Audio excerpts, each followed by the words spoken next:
In today's video, I'm going to teach you how to add a new page in Squarespace. Let's start from your Squarespace home dashboard. Once you've logged into your account, you'll see the main dashboard screen.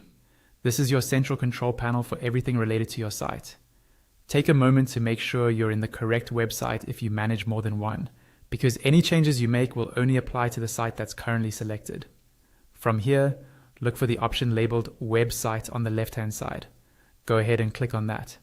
The website area is where you manage your site's structure, design, and content, so you'll be coming back here often as you build things out.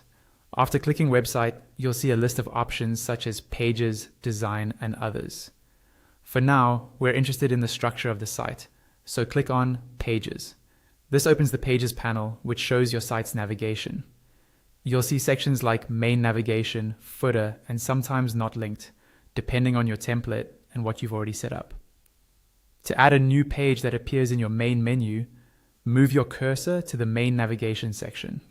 Right next to that heading, you'll see a small plus icon. Click on this plus icon to start creating a new page.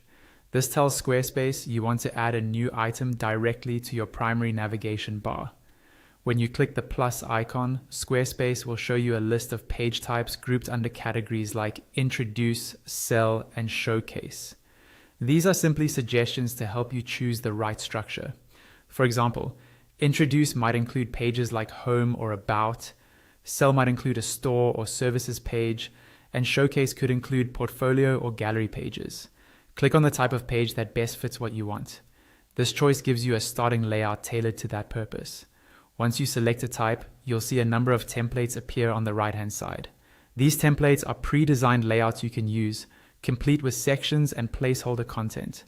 You can preview them and pick one that feels close to what you need, knowing you can customize text, images, and layout afterward. If you prefer to build everything from scratch, instead of choosing a preset layout, select Add Blank. This will create a completely empty page, giving you full control over every section and block you add later.